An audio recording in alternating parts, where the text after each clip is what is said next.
Welcome to Revolve, episode post review with the invisible man and woman, Terrell and CJ, aka For Real Love, BOD,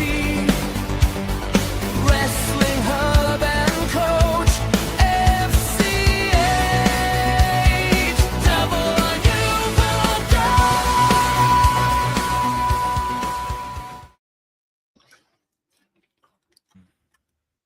If you are alive, welcome. If you are in the other world, say hi to Ricky the Dragon Steamboat. I love him.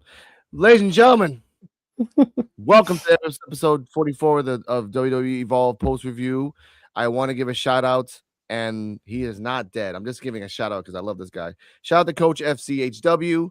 We wish you well. We hope to see you soon. I am still waiting for those Evolve episodes, sir. Please. I need it. Anyway. Oh, jeez. EOD will be joining us soon. He's doing his OVW live streaming reaction as we speak right now. We love you, sir. Be well and be happy. Terrell, take it away, you sexy man. Thank you. There's nothing wrong with taking compliments. What's going on, everybody? My name is For Real Terrell, and this is my fiance, the beautiful werewolf. Hello, it's CJ Wolfie. How y'all doing? And together we are For Real Love. And we are joined by none other than, of course, Mr. Invisible. Mrs. Invisible, she's sitting right by him. Just can't see her right now. But she will appear out of nowhere like Joe Hendry. We may get into something about Joe Hendry. We found out he's a variant. Oh, Lord. Okay. Another we one? have heard these thoughts. And the only way you can hear his thoughts is when he speak. And the ones he don't tell you is because you probably don't need to know. What is what does he want to eat right now? What is on the menu right now? What do he want to do after this podcast? We don't know. He's not gonna tell us. I don't know either. Just like Triple H can't tell us that there's a Triple H problem in WWE. But nonetheless, y'all, we are enjoying some protein. We hope you all are having an amazing night out there. We love you, Coach. We appreciate you, Coach. We deserve you, Coach. We do acknowledge you, Coach. And EOD will be joining us soon. You realize what you were doing. We respect you. We love you. We miss you, Coach. Get well soon.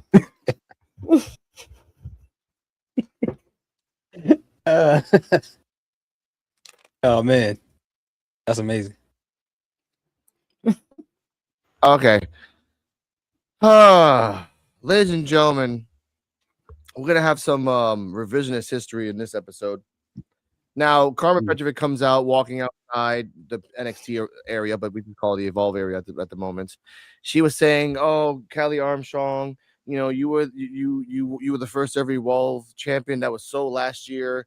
Like, you attacked me last week, and now you're gonna get like you were the difference maker, but now the difference is me." First off, and I love that the Invisible Woman said this. I'm like, wait a minute.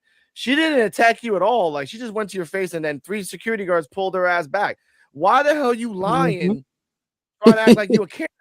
Right. Hold up. I wondered that. Like, wait a minute now. She never touched her. Never touched her. She wanted to put that sword up her ass, but she never did. Yep. Question thing is, like, I saw that show till the end. There was never a point where Callie got out of the 3 people holding her and went for Carmen. That never happened. No. So I'm like, yeah. shut up, girl. Come on. Privilege the shit out of that, but all right. Anyway, but we start with the show. But let's talk about that. CJ Wolfie, what's your thoughts on that promo? Literally, just making up lies before we even get to the show starting. It would have been nice if she had lied, though. The promo would have been nice if she indeed did. But other than that, I really like how they starting off the show with these promos. Yes. With the superstar that's having a match on the show and talking about how they're gonna do this and that, and telling everybody, hey, watch out for what we're gonna do tonight, because it's gonna be something like that. That good. They got them doing something different. So yeah, I like it how they got it going with it. But yeah, she shouldn't have lied. That was she made it into a C. Well, B- for that. You shouldn't lie.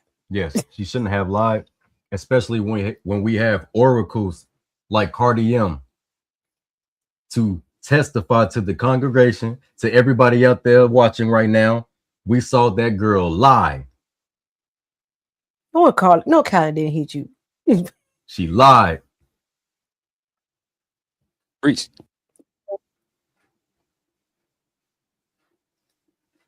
We seen it in full color, but I do like the promos, like how they had them walking in like the main card. It was pretty cool. Or like NXT, how they have them all, coming in. But yeah, she played victim. She did. You got my clip. That really good. Hear these thoughts. Your thoughts on that promo. Yeah, first and foremost, I agree. I like the fact that they have them coming out and having the promos. They had the other guys like behind a Walmart in the drop-off area cutting their promo. And this week they got this lady walking in the neighborhood cutting her promo. And I'm like, okay, that's cool. And like you guys said, she straight up lied. Now, the only way I can see it make sense if she's saying verbally attacked you, but no one's thinking verbal. You know exactly what you were trying to do, Carmen. You know. She said she wanted to stab you. Or and she probably in her head visualized what it would be like and then thought it actually happened. So maybe she got some type of PTSD going on or something. I don't know. But you lied, okay? You lied. My god. You lied. And to add on a little bit more before we get to that. Yeah, go on. No, said not PTSD, bro. That's scary, bro. Like, can you imagine? So basically you saying she the male lady from Tubi. Basically. Mm-hmm. She got stuck. She got. Oh my god! Yo, so not that lady. Right there. Impale your anus with a sword. That's scary, bro. That's traumatizing. Yeah. In her mind, it actually happened. It happened. Y'all seen it last week. Y'all saw what she did to me. She stuck it in me. You saw her. What? No. What? I'm twirling. No, she did not. Yeah, that's true. Oh my god, we're getting deep into this. Anyway. Start of the show happens. Wendy Chu comes out, still in the same clothes. But ladies and gentlemen, we are in the new set of tapings. No more baby on the left, no more two old ladies on the right. But this place is stacked. And we finally get to see, after a long time, Peter Rosenberg and Robert Stone. We get to see the commentator's desk a little bit closer to this episode, ladies and gentlemen. I'll tell you when that happens. But I'm glad that they're there. You can clearly see that Robert Stone, after taping NXT, has the same clothes, so he's there for 4 hours, ladies and gentlemen. Boy, hydrate.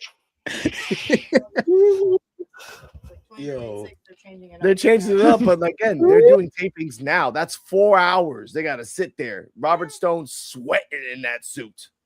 I know one thing. I'm gonna assign each sweater that I have for each time I'm on this podcast. You pay attention to what people be wearing, and I don't want to be one of them repeated offenders, bro. I don't want to be one of them. I will. We'll get to people that finally change their clothes and have a second version of a song. Wendy Chu comes out. She says she has 3 New Year's resolutions. She's going to be unbothered, unfiltered, and unapologetic. She said it's been almost a year and she hasn't had a shot at the Evolve title, which is actually true, ladies and gentlemen. 44 episodes, not one title shot. 3 gimmick matches and an I quit. I mean, just either way. She then calls out Kendall Gray. Let's call it the person that made me not stop talking forever. Kendall Gray's like, all right, let's fucking do this shit.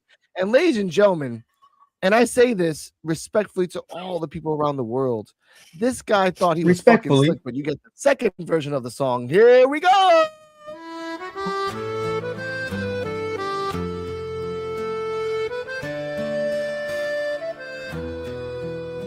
About a guy called Chewy Martinez, who used to wear the same clothes, but now every episode is changing his attire, but still is a mediocre to low announcer.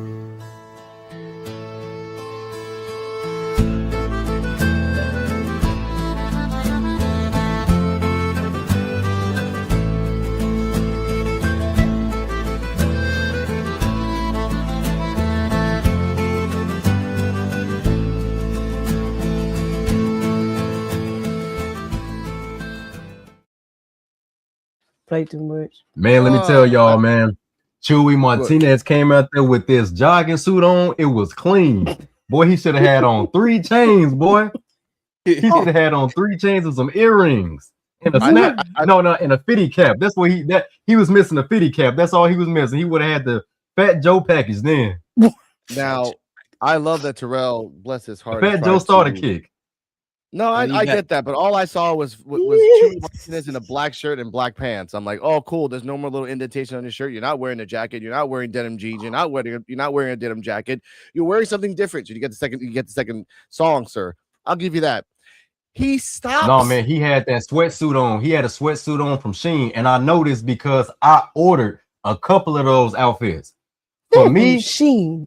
Man, I know, but hey, the clothes is comfortable though. They are. They got that dry fit tech like the Adidas. That's what they clothes feel like. Yeah. Real good texture, by the way, y'all. If y'all don't know this, they got some good clothes. But what I will say is this: my jogging suit for one probably was like maybe $10 for one. Chewy Martinez's trash bag. I don't know. It's trash bag color. It looked like this really glad trash bag color. But either way, I will rant on his ass for 5 more minutes. I'm not gonna do that. It's part of the show.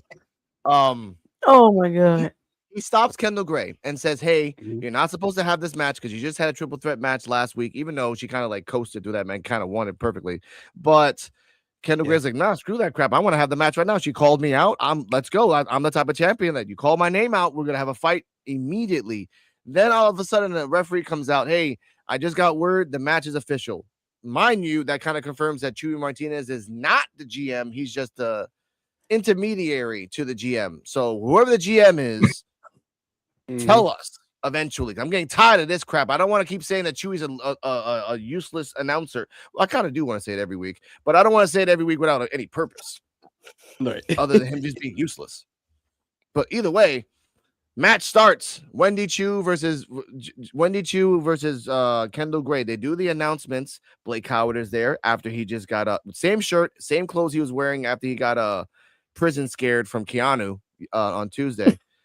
So I do love this little add-on. And shout out to EOD and shout out to CJ Wolfie Terrell and Coach. We all know this.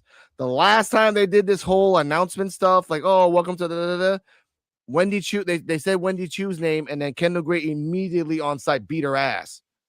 This time's like, you know what? I'm gonna let you do that. Let's start the match off. Match starts off. This was a great match, ladies and gentlemen. Wendy Chu was countering Kendall Gray. Kendall Gray was countering Wendy Chu. However, they kind of knew each other's moves, so they were just trying to avoid each other's specials. Kendall Gray was trying to avoid the dirt nap, and immediately the first 30 seconds that she did a dirt nap, she tried to get out of it and try to reverse it into a pin, which got out of it at the end. Wendy Chu, where have those slaps been, my lady? Where have they been? Like, those were Ciampa slaps. Just slap to the boob, slap to the face, everywhere. I loved it. Kendall Gray did a nice little, like, she tried to do a little, she did the whole little, like, go to the ropes, bounce off the ropes. She did that once, but this match was based on that. You can do my move on me. You can do a move on me once, but you can't do that shit on me twice. But that's Wendy's as well. Wendy's like, I've already fought your ass 2 times under the sun. I know what you're going to do to me. I know. However, Kendall Gray did not have the shades of gray when she fought Wendy Chu. She got the shades of gray finisher after Wendy Chu. I want to put that out there. Totally new ball game if you want to do by storyline wise. Totally new ball game. Now, after a while, she hit a springboard double stomp for a near fall, and Gray hit a German suplex. By the way, Gray, after one point, Wendy Chu hit Kendall turned it around and into a German suplex, but it was a high angle German suplex that landed on her head. Holy shit. I loved it. Women's wrestling, ladies and gentlemen. She did and then Wendy Chu said, you know what? Hold my beer. I'm trying to hit. I got my finisher.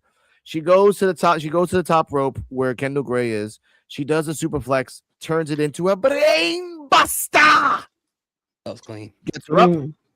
Does aforementioned slap to the face. I went back. That was a slap, not to the neck, but to the face. And it sounded vicious. She tried to do Mm-hmm. her weird neck breaker. I've never seen this type of neck breaker before. She kind of like did like a tilt-a-whirl, like wee around the world neck breaker. She did it once to Kendall Gray. It worked. She tried to do it again. Kendall Gray's, hey, check out this finisher, bitch. Shades of Gray for the 1, 2, 3. And still, your Evolve Women's Champion. A+. Now, I will say this now, why I call this A+. Yes. I was gonna give this match a D because of the fact that Wendy Chu, after getting her personality back, loses. However, I give this an A+. I turned it to A+ over the fact that Kendall Gray has a brand new finisher. Wendy was not prepared for that. Wendy was prepared for the old Kendall Gray. This is the new Kendall Gray. That means Wendy needs more therapy. We need to find out who the invisible therapist is, and she's not there yet. That's fine. Counterclockwise. Here are these thoughts. Your thoughts and rating of the match. Yeah, man, I agree. And those are some really, really good points. You actually just took all the things I was going to say, which is great. But it also goes back to when Wendy Chu said that, so Kendall Gray, you haven't faced a new Wendy Chu. But then in the match, we got a new Kendall Gray with a new finisher that she did to her in that match. So I thought that was pretty cool overall. And Wendy looked great. Like the combination of the superplex into the brain buster, that was clean. The swinging neck breaker looked really good. And I did notice the announcers, they kept mentioning the fact that, oh, Kendall Gray, this is her second match in a week. Maybe she needs a break. So I'm wondering if they're foreshadowing some type of story of her having these matches week after week. And then the last person that actually takes the title off of her, maybe they can use that as a part of the storyline. Like, she's been wrestling back to back so much that the person who takes it off of her, that's why they got the advantage. So I'm kind of wondering if that's where they're going to go with this. Okay. Before we get to CJ, Wolfie, and Terrell, there's a clip from this match, and it connects to what Hear These Thoughts says. And shout out to Robert Stone and Peter Rosenberg for this one. Well,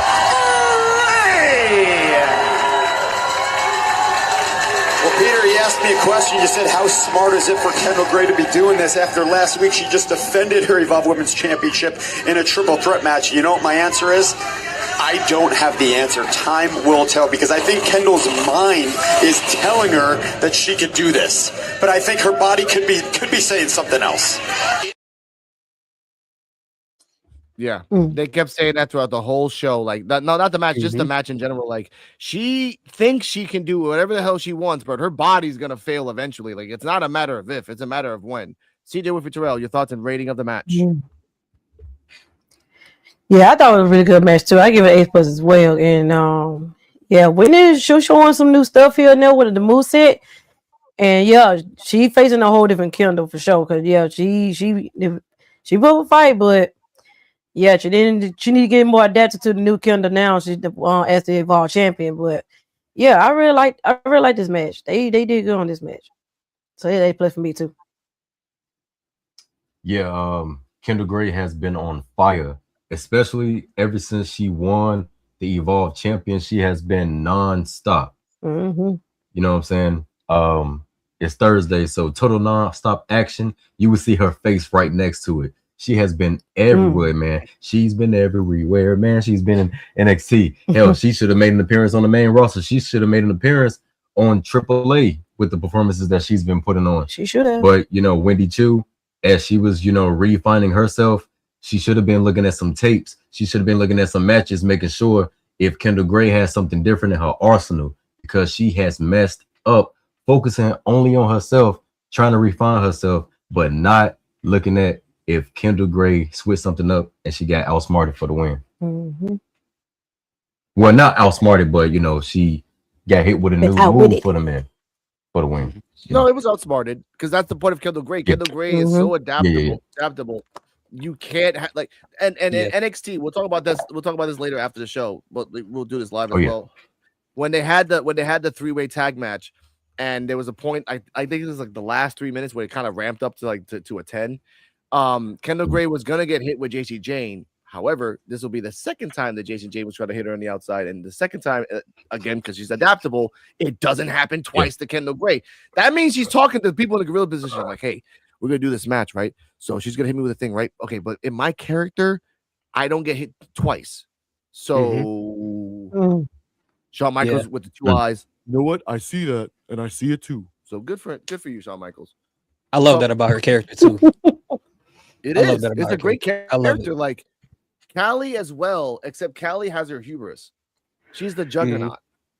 And the juggernaut, when he runs, goes to the destination, but you can just out trick the juggernaut that way. I mean, Ellen Page did it, for God's That's sake. true. Either way. 7 minutes, 17 seconds for this match. Well deserved. Well deserved for impromptu match. I will say P.W. Church says this. The impromptu title match was a very pleasant surprise. Kendall Gray is being portrayed as a fighting champion, which I think certainly fits her style. With Gray's call up to NXT, which is technically not a call up, it's just her being loaned to NXT, basically because of Red Sinclair. I thought Wendy Chu was perhaps winning the title, but it was not meant to be. Both women are very over with the fans, and they were split for this match. There were people split in this match.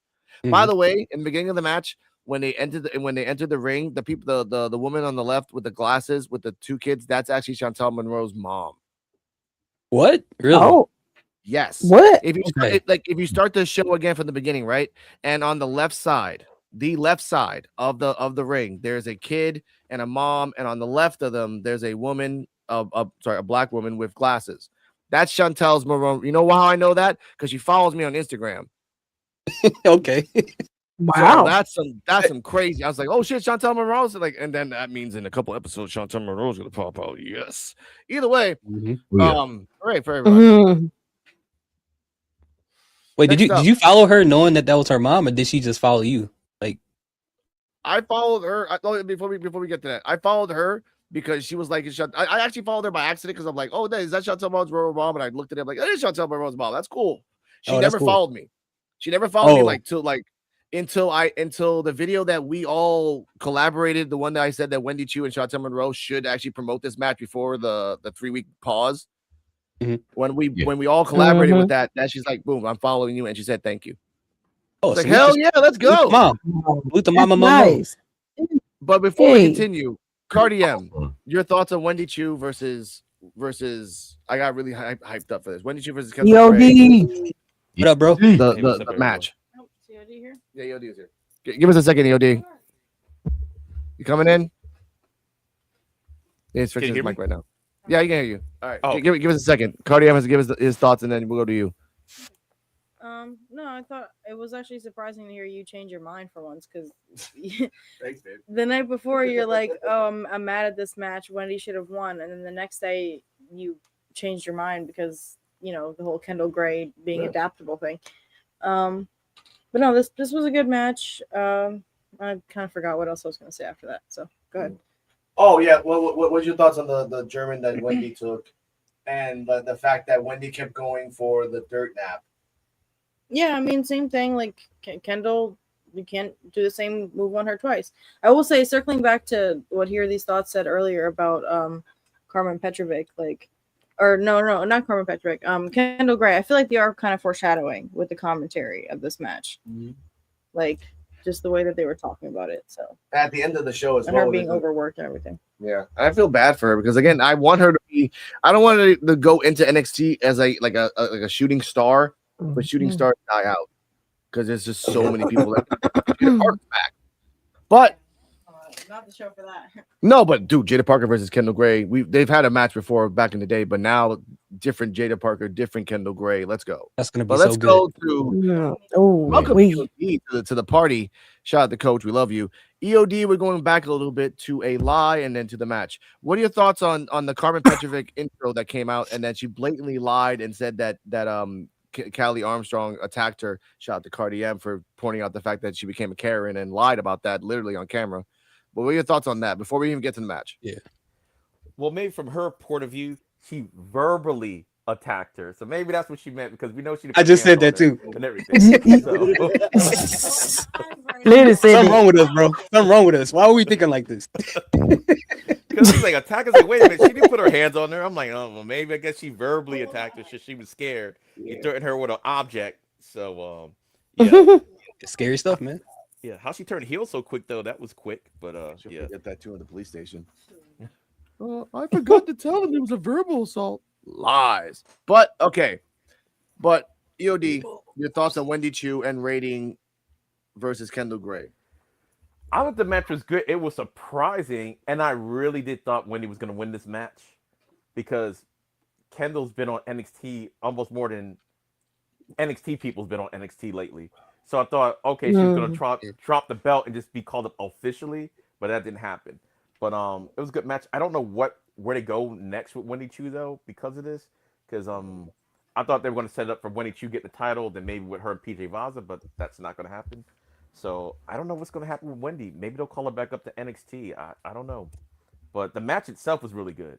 I thought. And Kendall, Okay. she's shown that she's that girl. So Yeah. Before we continue, now we're caught up. all right.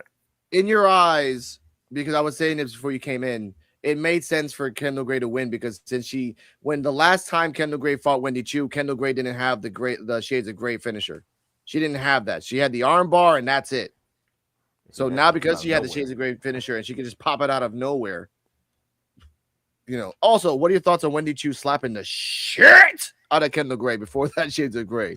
Because that was a slap to the face. I went back and saw it. Yeah, she slapped the hell out. I was like, hey, it made the finisher even better. The fact that she slapped the hell out of her than her finisher just came out of nowhere right after that. It was like, you know what? I think it made it better. It made it feel like it was like, and they gave it time. I think they listened maybe the criticism from last week. Since I think you said this was a new taping, I guess. So because that championship match was kind of short. This one was a good length. And everything. So they gave it some time to breathe. So all right. Ladies and gentlemen, the views and commentary that's about to come out right now are everyone's and individuals. We do not own or anything like that because what we're about to say shouldn't have been made in cinematic history, but we go to a cinematic video of a word saying psychic. We see Ariana Grace and Nikita Lyons all then being in the upside down in all darkness in the back rooms. I don't know where the fuck they are, but they're just in darkness. Nikita Lyons says like, hey, what the hell is this place? Like, oh, I got a whole bunch of Ariana says I got a whole bunch of fan mail, and one of those fan mail I got a free ticket to a psychic reading. She's like, oh, cool. By the way, they're still wearing the same clothes from last week. Their uniform. Put that out there. They're stanky. But okay, but that's also a good point, Cardi-M. Like there was lion statues. What else was there? There was some bowl with symbols on it. I don't even know what the symbols were. Urns in there and stuff. Okay. But yeah, I was saying it looked like it was straight out of Nikita's living room. I was gonna say that too. I felt like they just recorded it and then just black dropped everything just to like not show her house. That's her house. That's her house, basically. It looks like it. But no, my comment segment was I don't know why Nikita's acting like she doesn't know tarot. She does that shit all the time. Like I don't know. I just thought it would have been more funny if she was like, well, I know what that card means. So like what are you trying to say? Yeah. But yeah. Okay. We're not even there yet. We're not even done we're not even done at the end yet. We're not done yet. Now, okay, now I want to say what P.W. because P.W. Torch sometimes makes me laugh. And they say this. The psychic, and I quote, the psychic who looked like she was a cast from a checkout line at Walmart. Oh my god.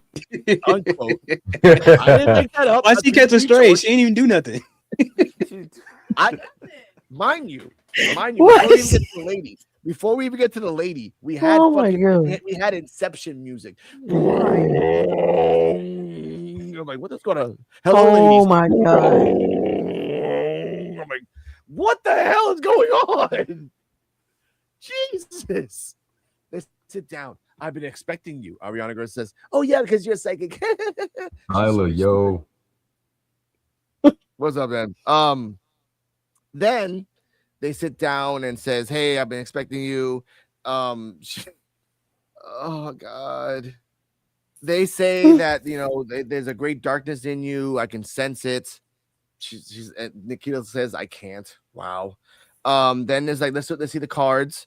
Miss Cardala Mohammed is a tarot card reader herself. So she was like, oh, the five of swords is this. You can't say that. Technically, yes. The Ten of Swords is this, and then the tower. Oh, it's like the other tower. No, it's destruction. Change your ways. Change your ways. Also, it felt like, and I say this, ladies and gentlemen, respectfully, only to my own admission. It felt like Nikita Alliance had an orgasm and just like reeling back. Ariana Grace is scared of that. Then they look at each other and then get scared. Then they look at her and get scared. Yeah. We scream and then we get scared by looking at each other and we scream again. And then she's like, change your ways. EOD. And I say this respectfully all the time in my heart. What the fuck was that? What was that? I don't know what that was last night. I remember you were in the chat. You were saying the same things. Like, what? What the fuck was that? I don't know. Whatever. All I do know is like, hey, they had it out. If they changed their ways, I guess whatever is supposed to happen is not going to happen. But I don't know. I guess they're going to win some type of match, some type of crazy way that they're not supposed to win, but they're going to win it anyway.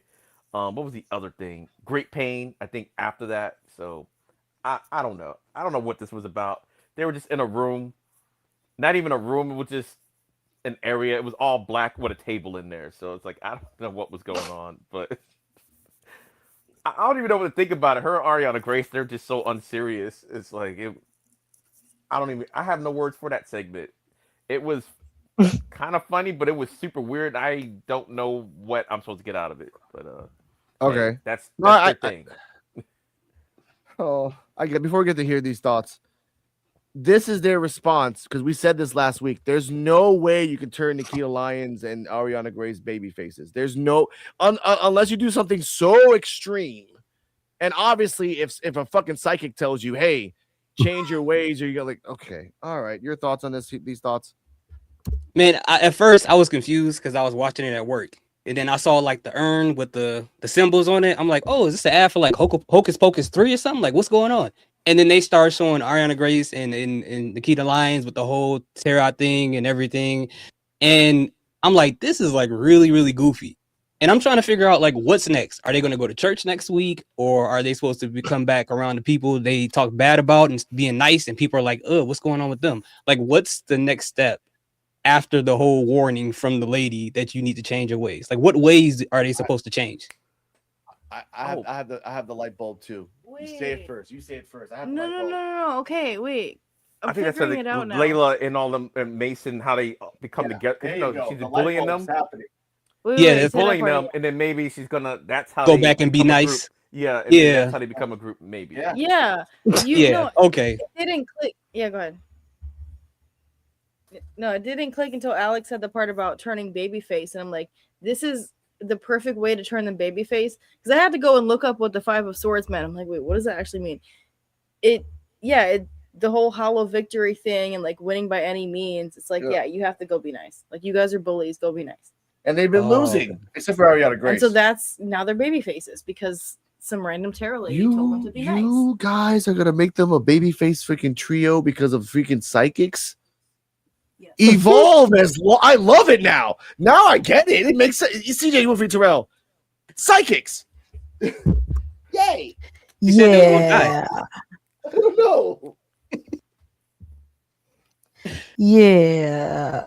I don't know what. Well, one, I'm kind of surprised they're actually doing some cinematic segments on Evolve now, which y'all could, but just produce it better than what y'all did here. That was that iPhone cinematic. Shoot, that Tubi version of it. Yeah. That Tubi Tubi. production. Yeah. That Tubi production cinematic segment. That is but a reproduction. yeah.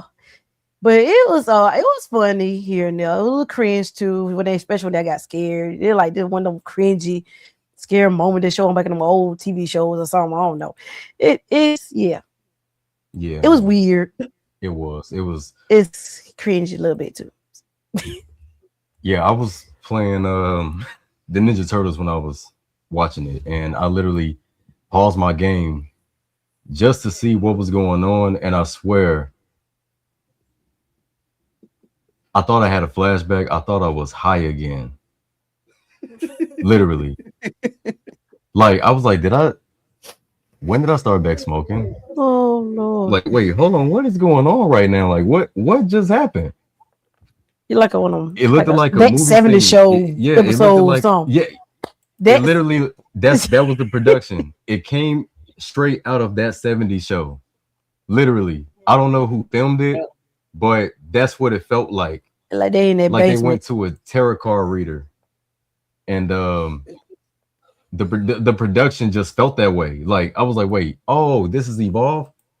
I literally forgot what I was watching just then. I feel like they need a short film. Like they need to make it a short film. I got a perfect name for it. Nikki's Search for Grace. Oh, what? Yeah. Oh, that's good.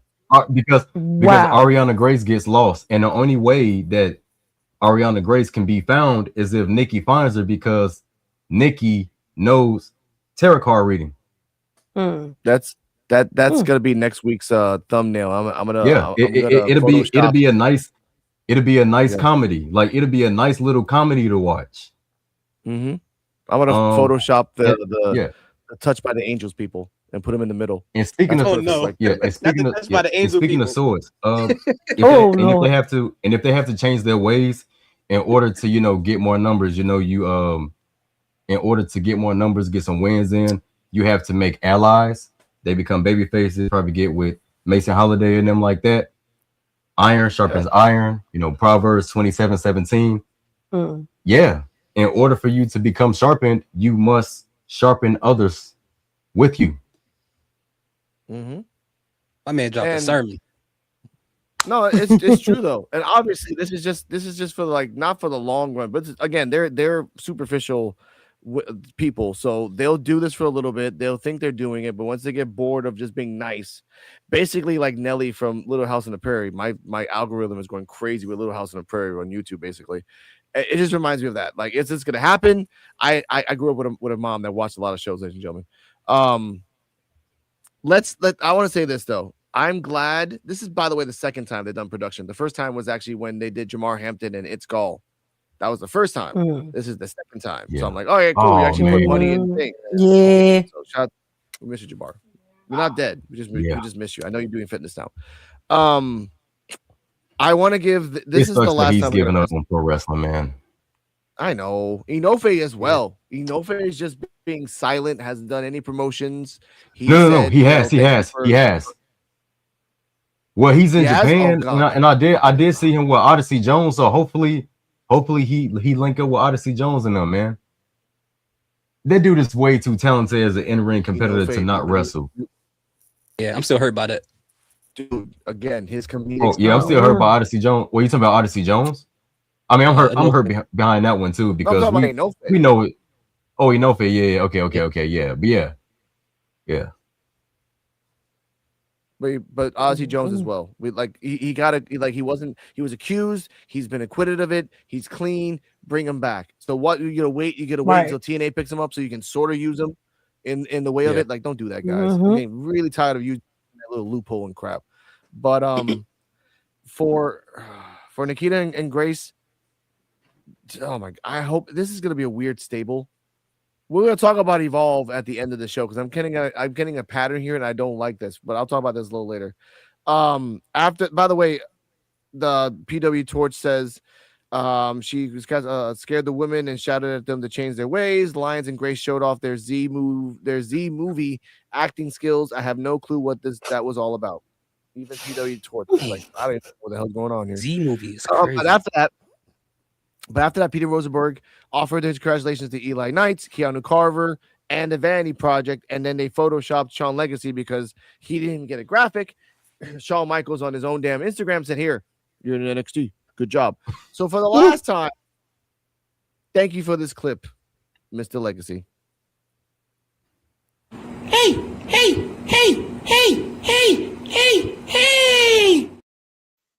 Oh my God. We'll miss you, Shawn. We'll miss you. Coming up, a match that I was not happy to see, but I saw it anyway because it was a match.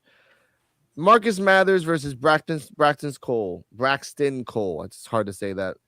Now, I want to say this specifically. Commentary said this.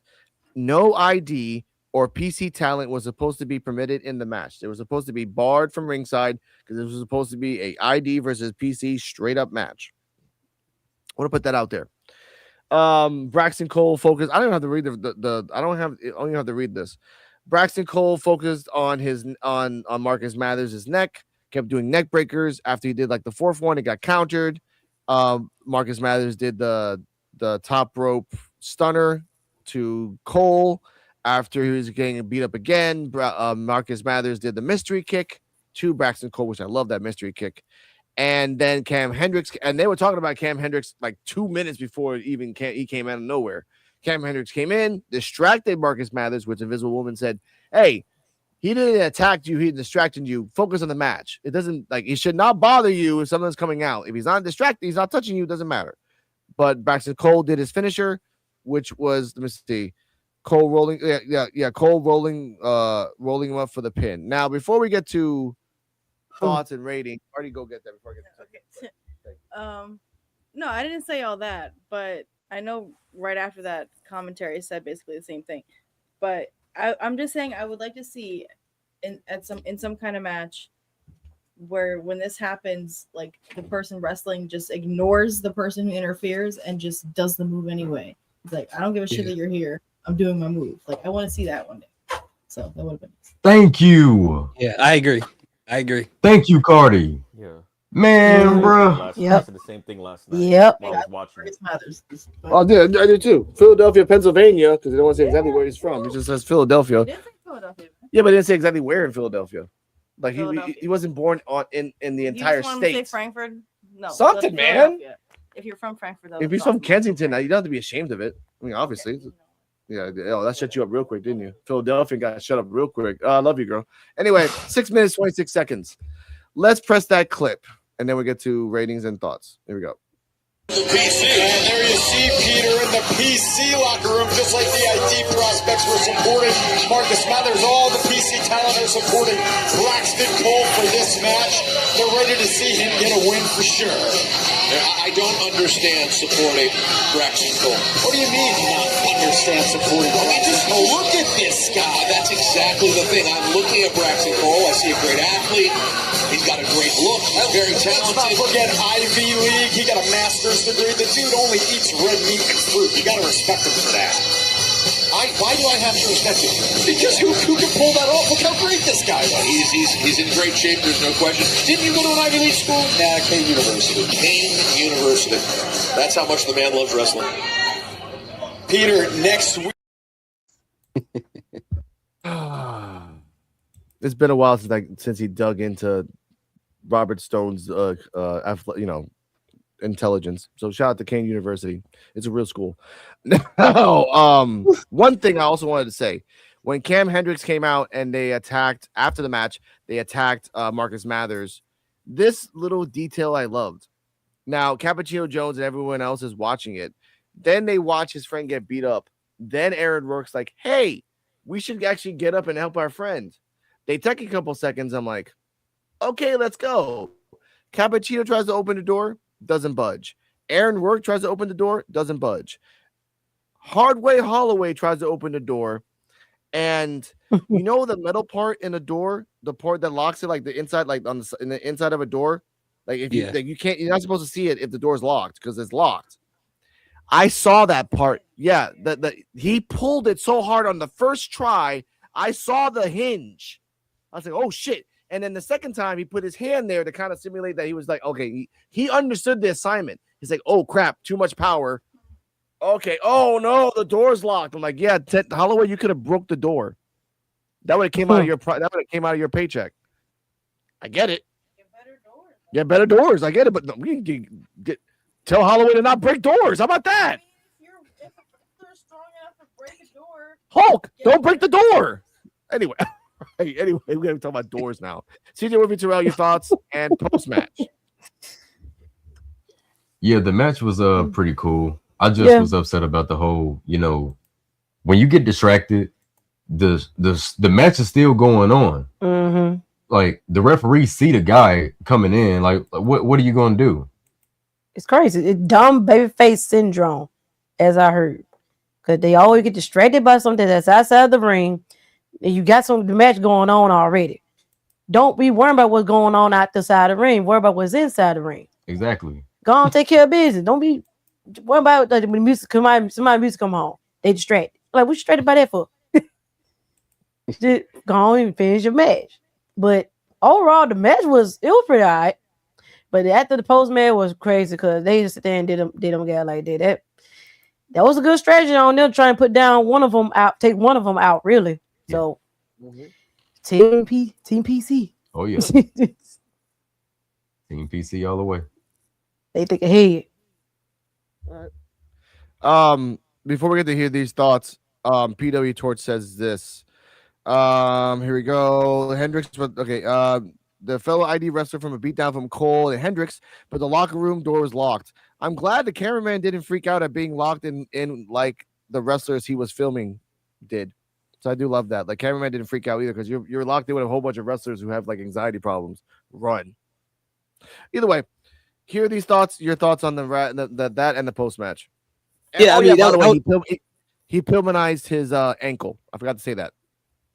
Oh, yeah. That was a good point by P.W. Torch, saying that the cameraman wasn't scared to be in there. But either way, if he's stuck in there all day, that's overtime for him. So, that makes his paycheck bigger. But as far as the match go, I agree with you guys. Like, a person being distracted by someone just being on the outside, not even touching you, that shouldn't play any type of role in the match at all. Just like you guys said, just do what you got to do in the ring, take care of that, and then worry about that person on the outside if and when they actually put hands on you. And then you got a referee there to pay attention to that. But I like Marcus Mathers. I thought the match was pretty decent. The whole locking them into the locker room thing, that was smart. That's something I would have done. That's why I liked it. So, but overall, I thought it was a pretty good match. Pretty good match. It was smart. Like you got those as Jackson Drake before we get to EOD, as Jackson Drake called them, beam poles. But then you got Holloway, which is like 3 dudes. Like that's the problem. Like we got Carver, who is a psychopath guy, but then we have Holloway, who is 3 dudes. Like that. Like that's why you gotta lock the door, and that's the point. Like I got scared that he almost broke the door. Like you're kind of setting him up as like the Big Show without even trying. But EOD, your thoughts on this post match and that TMID are stupid not to go outside and check the door once in a while. You're in the war. Come on, guys, be better. Well, the first thing I thought about it was like, this is like shows my age. Like back in the day when they had the DX Nation Wars, when they locked DX. That's the first thing that reminded me of when they could get out. I was like, oh, okay, yeah, they locked him. And I'm like, all right, that was smart. That's a good point. But yeah, for some reason when I was watching the match live, I was saying the same thing. Like we always see this happen. Somebody comes out and they get distracted. But for whatever reason, it really bothered me yesterday. For some reason, I'm like, what? You got a chance to win this match. Why are you just out here like pay attention to this guy? He hasn't actually done anything. He's just out there. And he really didn't do anything. So he kind of won clean. And Braxton, I'm glad he's getting matches because Braxton Cole's been there for like almost the whole thing. We just never saw him really until like recently. And he's pulling double duty on NXT, taking orders from Ava because he's one part of the Evolve security detail that she has. So I always like that when I'm watching NXT. I'm like, oh, there goes one of the Diesels. There goes Braxton Cole. I'm like, all right. So y'all can, I guess I need that paycheck. So because y'all not doing anything crazy on NXT yet. But yeah, I thought it was good, and the way they're doing. Well, I know it comes up a little bit later, so I'm not gonna talk too much about it. I like what the PC guys are doing. Like really, I kind of like. They kind of seem like they're being a little bit smarter about it, and like just giant bullies. And kind of if y'all watch Star Trek, Starfleet Academy, something similar happened on the newest episode of that. Sorry, I'm a nerd, so I watched that show. But yeah, I thought it was decent. It was a decent match, and we got to figure out what that kick that he does, which the mysterious kick. I didn't know the name of that kick that Mathers does because it's an awesome. They don't have a name for it either. Which is really funny. Like I call it the mystery kick because there's another point, and I didn't get this clip, but Peter Rosenberg says it like he loves the kick because it's the point that he's behind a person, but he can still kick you in front of the face. Yeah, he got that like he's behind you. Yeah, you call it the Mathers kick. I call it the mystery kick because it's a mystery how the fuck he keeps doing it. Yeah, it's kind of like Rush Hour. Yeah, it's like Rush Hour. It reminded me a little bit of Rush Hour. It reminded me a little bit of like Trinity from Matrix too, like a little bit of that, like a little bit of like little hook kicks. Which one y'all kick me? Yeah. Oh yeah, please do. Oh yeah, and you do not have to apologize for being a nerd. It's okay to be a nerd, man. Nerds. We're It was all frowned there. upon at first. It was frowned upon at first, but now everyone wants to be one. Yeah. Well, I'm Yeah. old, so it doesn't really matter now. So it is what it is. It does, Remember, yeah, we're all 20 old. Like I don't really care. Like 2020. my girlfriend's Yeah, 20. yeah, my girlfriend's Mhm. Gilmore Girls nerd.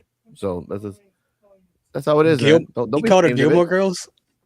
Yeah, she loves the Gilmore Girls. She Oh, oh my god, she can quote it like the Bible. Oh, the Gilmore Girls? Straight up. Yeah, Gilmore Yeah. Girls is dope.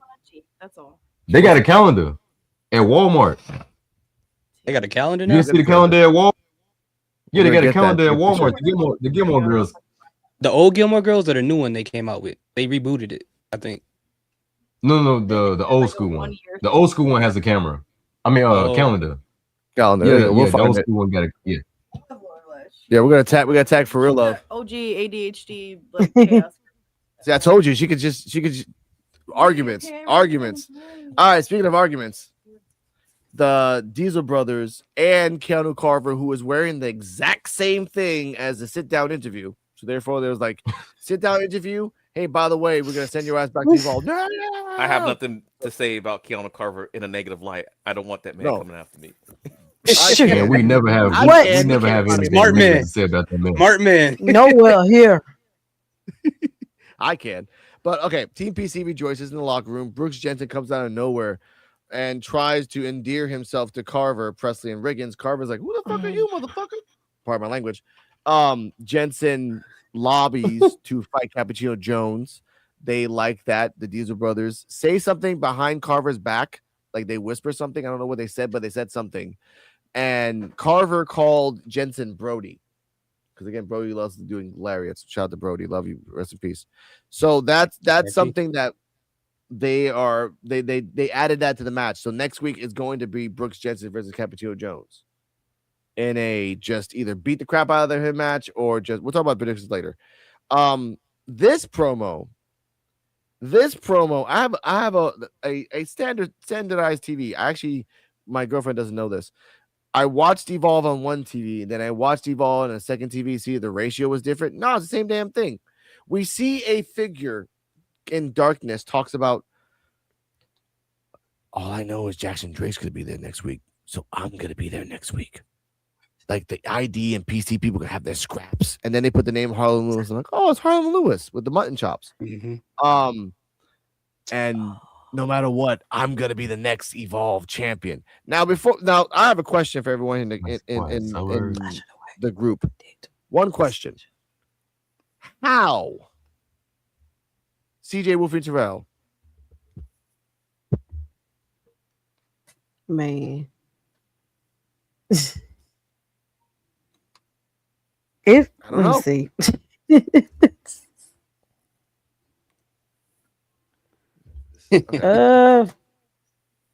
Lord, whoa, huh? What was that again? I got distracted by something real quick. What was it again? No, it's okay. It's okay. Harlan Lewis is going after Jackson Drake. He'll be there next week to be there next to Jackson Drake. The purpose I say how is the fact that you're not in a match, you're not in a title picture, you've been gone for less than 6 months, and yet you're gonna say to me in a promo that you're going to be the next Evolve champion. How if that next week the PC controls it? Unless you do a crazy shit and just beat the crap out of PC and say, I'm gonna keep beating you up until you give me a match. Yeah, that could be that can be the only way that happens. Yeah, Harlan Lewis has got to come through and wreck. Which he not done it yet? Why you ain't come and done it yet? You call that out. Yeah, exactly. 2 weeks ago. Thought we're going to come at shoot. You got to take, he got to take the competition out in order for that to even happen. Yeah, get them PC dudes out there. I know you can. I know you can handle at least few. All of them except for Keanu. I don't know about that one now, but I mean, all of them is kind of crazy in their own right. Yeah, but no, I figured it out. There's not going to be a 3-on-1 match next week, ladies and gentlemen. It's going to start as a 3-on-1 match. And then Harlan Lewis is coming with a chair and just beat the crap out of people until Jackson Drake, I saved you. Give me a match. Now. Yep. Forget Cam. I'm jumping in. But okay. Yeah. Here are these thoughts. Your thoughts. Yeah, I'm not gonna say anything about Keanu. I'm with EOD. I like being healthy, so I'll leave him alone. But he did have one of those black hoodies that WWE always have in stock for people who want to interfere in matches. Those dusty, dirty hoodies they have in Man. back. So he had one of those. But Keanu, it looked great on you. If you see this, it looked amazing on you. But as far as the whole thing with Harlan Lewis, I agree with you. I knew what was that 2 weeks ago when he came out and looked at Jackson Drake and was looking at the title. I was like, he's going to get involved in whatever it is they got going on with that title coming up, whether it be that 3-on-1 match or the actual singles match that he's supposed to have with Cameron. I think that somehow, some way, that may turn into a triple threat match for some reason, because Harlem's not on the PC side or the ID side. So somehow, some way, he's going to get himself inserted into that match. Yeah. Mm. Your thoughts on this and the fact that if he inserts himself into the match, Jackson Drake could lose that belt. He can't be the Evolve champion all the time in NXT. You know that rule. Mm-hmm. Well, I agree with you a little bit, because next week is the week they have control of the PC. So no matter what happens, Harlan Lewis is not winning the championship next week. But I do think he will interfere in the match on Jackson Drake's behalf to kind of save him, so he doesn't get beat up too bad, and they're going to be obviously pissed. So what they can do next week is maybe try to use their power for that week, like they did to set up something for the following week. But that's as far as they can take it. And based off of that, I don't think they're going to let him be in the match. Kind of something else that happens later on that was kind of funny. So that's why I'm like, Harlan was not going to be getting no match next week and everything. He's going to have to interfere in it. And if Cam was smart, he would, I don't know, make him otherwise indisposed the following week for his match against Jackson Drake. But I do think Harlan will interfere. And I do like the Wolverine, not the Wolverine, the Sabretooth look that Harlan Lewis got going on. So I was like, yeah, it sounds like Harlan Lewis, but I'm like, when did he get the mutton chops and everything? Then they actually showed him, like, oh, okay, I like it. But yeah, that's what I think is going to happen. I do think he's going to interfere and save Jackson Drake, and just for a little bit, Jackson Drake's going to be a tweener. For this storyline, he is actually not the bad guy in this storyline, so he's going to be kind of a tweener for a few weeks. P.O.D. Okay, wait me a second. I think I have this button here. I Why the fuck you lying? Why you always lying? He is not the villain in this storyline. So he can't be. They were definitely the villains. He kind of in between. So he's got to be a tweener. He's not going to be a full-on face for this feud. He did kind of hint at that, though, a little bit. He's going to be kind of a tweener and everything, because he can't be a face completely, but he's not the villain of this story right now. So. EOD, we're right here. Yeah. And the V's up. We right here. 3-on-1 handicap match with I mean, you're not the villain of this storyline. So okay. I get that, because honestly, like, my idea for Harlan Lewis to make sure that Jackson Drake gives him a match is like next week, Jackson Drake would expect Swipe Right to be there to protect him, like just try to help out. But then Harlan Lewis is like, yeah, your Swipe Right is dead. Here's a picture. So Jackson Drake's by himself, and then he comes out again. It becomes like, and by the way, I have to shout out to Cardi M because I showed her this a while ago. It basically becomes The Hand That Rocks the Cradle, the movie, where she just comes in and kind of helps you, but really she's just there to like kind of kill you too. So it kind of. Why do I know that movie? I love classic movies. I know exactly what that is. Yeah. So Harlan Lewis is gonna help him out and everything, but only so he doesn't die, so he can get the belt. Yeah. That's basically it. And they can do something, since they control the show, they could always throw a stipulation. Either they beat up Vanity Project, or they just say, hey, you're banned from ringside because they are in control of the entire show. True. That's true. Yeah, that makes sense. Yeah, banning from ringside doesn't give a crap anymore, because the ID and PC were banned from the Mathers match, and they don't really give a crap. So, like, all right, sure. It's a tweener. But, like, Harlan Lewis, here's the part that I get. I don't want Cam Hendricks to become the champion. He just came in, like, a couple weeks ago. I agree. Like, the only people that make sense is Keanu and Harlem, and Keanu's gone, so give me Harlem. Shawn Legacy's gone too. We've been saying this since episode 1. Shawn Legacy should have been the heir apparent for that belt, but he's gone. Freaking his Instagram is blowing up with the freaking Josh Ham song and everything else. Yeah. It's crazy as hell. God. So he's not coming back. Good for him though. Happy for him. Love that. All right, ladies and gentlemen, time for the main event: Kelly Armstrong versus Carmen Petrovic. Kylie Armstrong comes out, does the great glasses, kind of classic. I think it's like kind of classic Callie during her rise as champion. Carmen Petrovic comes out, Shing Shing Squad, blah, whatever crap about that. We get the announcements. Welcome to the main event. Carmen and Callie. Carmen tries to like overpower Callie. It doesn't really work out because Callie is stronger than her in the beginning of the match. With Armstrong out of the ring. Okay, here we go. Petrovic continued working on the left arm, but Armstrong out of the ring. Petrovic dove through the ropes with a flying press that she nearly overshot. Floor spot means commercial break, which means at this point, this is the point I said that you saw the commentator's desk when she overshot the suicide dive. I'm like, oh crap. Like, oh shit, you almost about to see Peter Rosenberg and Robert Stone. Back from the short break. Armstrong nearly cut Petrovic in half with a spear in the corner. And then she did a double one. She ran to the corner and then ran into another spear to the corner. She followed that up with a stiff kick to the face. Petrovic used her speed to regain momentum and got a 2 count after a sling blade. Armstrong caught Petrovic in a power slam. Kind of okay power slam, not a great power slam. Yeah. Then ran the ropes to build up speed for the Cali connection.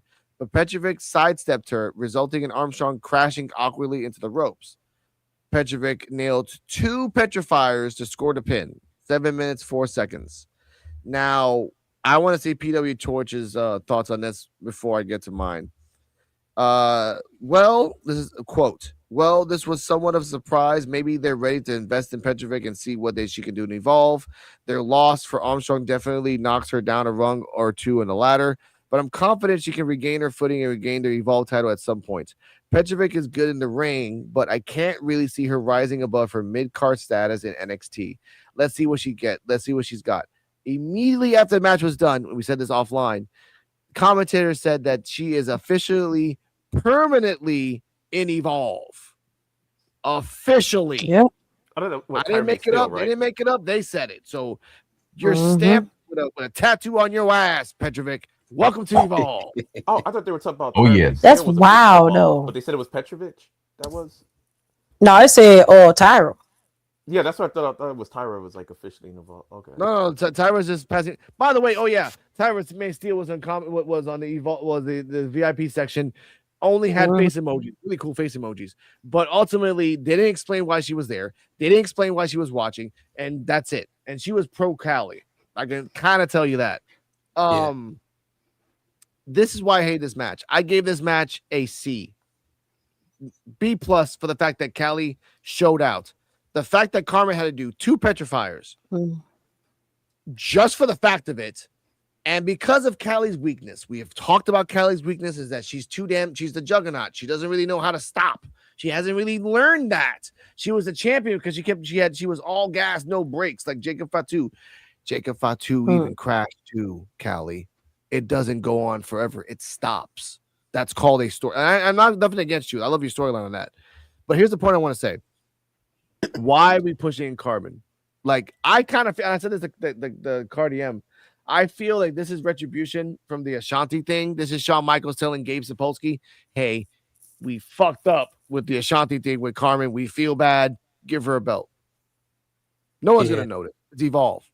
I say boo to that, sir.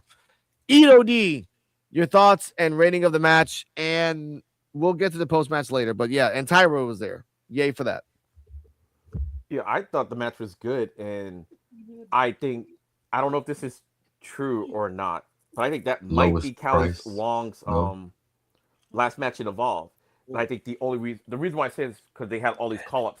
We haven't had a female official call-up, and I think they're waiting to find out what's happening with the NXT females if they're going to get called up first. So Kendall, she damn near she lived on NXT, so I'm thinking like Callie and Kendall are going to be called, kind of like the Shawn Legacy thing. How we're like, oh, it looks like he's been called up, but wasn't officially called up until like this week. I think the same thing is probably happened with Callie. So it makes sense if you're going to build up Carmen. She's on a winning streak. You finally beat her because this is like their third match they had. The first one I think got thrown out because of I think Jordan Grace or something was going on with that with her feud. Then, like she said, she ran through Carmen before, and now Carmen finally beat her. Now she's calling her shot for the Evolve Championship. But I thought they were talking about I thought they said Tyra May Steele was like officially in Evolve. That's what I thought. That's why I thought she was there. But they said Petrovic. I guess I just misunderstood. But I was fine with it. As long as this is Callie's last match in Evolve, I'm fine with it. And if you want to have Carmen, you know, be down there, hey, that's cool. But the match itself, I thought was good. And it was smart how she reversed the Callie connection the way she did it. I did like that. I was like, oh, she just used her own momentum against her and everything. They used the finisher twice to make sure she was dead. So, and yeah, she was dead. She was out for a while after that match to really sell it. Like, oh yeah, she beat her. I hear these thoughts. Rating in the match. Yeah, I'll give it about a C plus for mostly the same reasons you were saying. But I did pretty much enjoy the match. Seeing Kylie Armstrong get the Kylie connection reversed again. It's not always great to see. I mean, we saw it happen in succession with her match against Kendall Gray. We're seeing it here with Petrovic. So I don't know what she could do to get around that situation. Like you said, she can't stop her momentum. She keeps going like the juggernaut. So I don't know. They got to figure out some way that she can get around people reversing that move because that is her finisher. So, but overall, I thought the match was pretty good. Okay. TJ and Terrell, your thoughts? Yeah, I think the match was pretty good too. It's just the end of the match. Yeah, I really didn't expect Carmen to take that win, but that did boost her up to get a good credibility to go after the title that you beating Kylie Armstrong. So that's a good props to her. And yeah, I was kind of interested in what Tyra would do now. She's seeing her that she's back on Evolve. What she got leading on with this match, which is kind of interesting to see what she's gonna be doing. But yeah, overall the match is it was pretty good. But yeah, it was just the ending of it. But yeah, I'll give it a C. Okay. Terrell? Yeah, I give it a C as well. I feel like I want to rate it a little bit lower than that, but I can't deny the fact that this match was pretty good, except for Kelly Armstrong. I don't understand why, like everyone said, she keep having her momentum used against her in the end, which is weird. It almost as if she needs to come up with a new finisher. Yeah, that's what it seems like. It seems like she needs to come up with a new finisher. I just don't get it. But Carmen Petrovic, she did win. Not gonna lie, I do love her finisher. Not gonna lie, I do. I like Carmen's finisher. It kind of reminds me of the Trouble in Paradise, but the opponent is kneel down instead. Yeah, and then Tyra May Steele. Why are you here, girl? No, I'm playing. Let me stop. Shout out to the EST. You don't even go here. No, it's point. Cartier was thinking the same thing, but you're right though. She's been gone for 2 months. She's been in ROW majority of the time. Shout out to Coach P taking that prospect from us, and now she's back in the new set of tapings. So and I'm happy we're seeing her at all because, I'm glad she's on Reality of Wrestling because she's doing something, but I'd like to actually see her. I love her new haircut. It really is. I love her new haircut. She's really she's a Christian too. She's very religious, so she's cut her hair and she's wearing. It's really cool. But I want to see that USA America mouth guard again. That shows her her. No, I hope not. If she's like, I love life, I'm like, no. I will call Kurt Angle for you. He'll give you some tips. Don't give up now. Don't give up yet. I want to say this. Post-match, Carmen Petrovic, who's from Ontario, Canada, talking like she's from Jersey. Yo, I beat up this girl, and I'm the gold-blooded, not cold-blooded, gold-blooded. I'm like, oh my god, you really just put me on. Was that new? Kendall Gray come out and like a genie. Kendall Gray comes out. Who the fuck's saying my name? Who is saying my name? You want to run it? Let's run it. Let's go. Next week, let's go. But ladies and gentlemen, the fact that this is the part I want to say about this show. It's very, very male-centric to the fact that after the champion of Evolve told Kendall Gray, we're going to have a match next week because there's no GM, the male PC crowd said this. The Ice Woman refuses to slow down. But wait, I'm getting word Kim Hendricks is backstage with TPC. Let's get him backstage and find out what he has to say. Nah, that match ain't happening next week. That's right, man. It's our week. We run things now. That's crazy. Oh yeah, we had a women's match. Because I don't think he's gonna get a match next week. I don't think so. Yeah, Gonna have to and interfere. that's what I want to talk Nah. about. Now, I'm gonna start with CJ. What's your thoughts on this male Madman Society saying to the women, no, we're not gonna give you a match next week. So it's gonna be an all-male match next week. Nah, they shouldn't do that though. Y'all can have at least one women's match there. Y'all can't run through all matches. Y'all got one match already with that 3-on-1 as it is.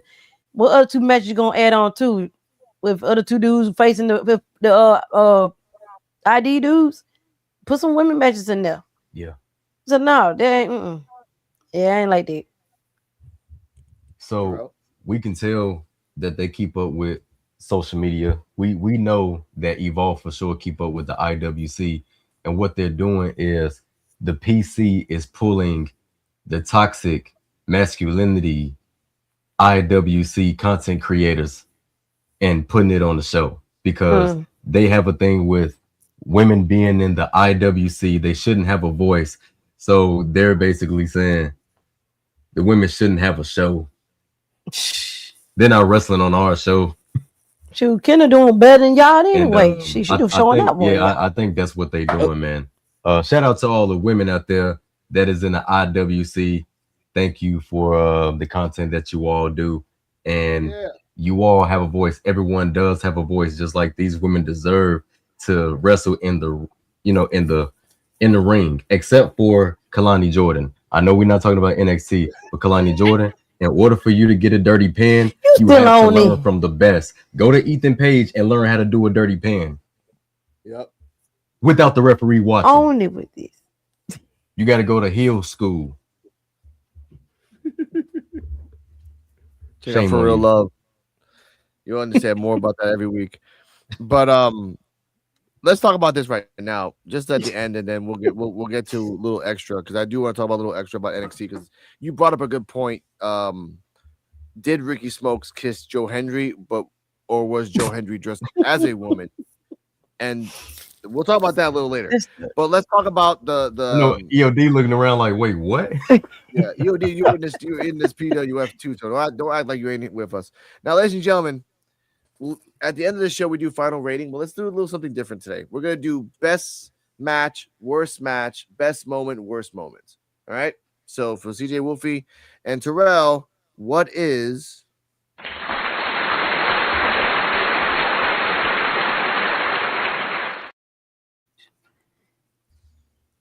best moments? I know my best moment. I'm not going to lie. I know my best moment of the show. Shoot, best on the show. I would say Kendall's. I would say the moment is the match. Kendall and Wendy Choose match. Okay, best moment. All right, that constitutes best match as well. Because honestly, I didn't upload the best match one. That's on me. But I'm not gonna lie. For me, my best moment was Nikita Lyons and Ariana Grace, man. Just because of how random it was. just because of how random it was. Though. He said, "Oh my god." It was crazy as hell. Yeah. Thank you. But all right. Hear these thoughts, best moments, and basically best match too. Okay. They're both kind of separate from me. So match would be the same thing that she said with the Wendy Chu match. Best moment is so simple, but I still think it's funny because, like I said before, it's something I would have did by them locking the door and keeping them in there while they beat up their friend. That that is so smart, man. That I was cracking up the whole time. But yeah, I like that moment. Okay. EOD, best moment and best match. Doesn't have to be the same thing. Just all right. combine. The best match was the Wendy Chu Kendall match. And before I say this, you know I like women's wrestling. But my favorite moment, like I'm still laughing about it, was when Kendall Gray said she was having that match, and then Cam was like, "Nah, y'all not having that next week." You're a toxic EOD. EOD, you're a toxic. That's just crazy. He just That's completely crazy dismissed it though. and Like, shut it dude, down. I was like, you gonna just yo whip. nah, that's not happening. I was like, damn. Yeah, y'all women's champion at that. That ain't just a regular person. That's crazy. your Evolve Women's champion. And you Oh, to like scrap man. that. We ain't doing it. That is crazy. Like 2 seconds later. He like, Yeah. like not even like after that. What? Nah, it's not happening. I was like, dude. It hurt. Next That's week is wild. Sasha Showdown. You're not having no women matches. Okay.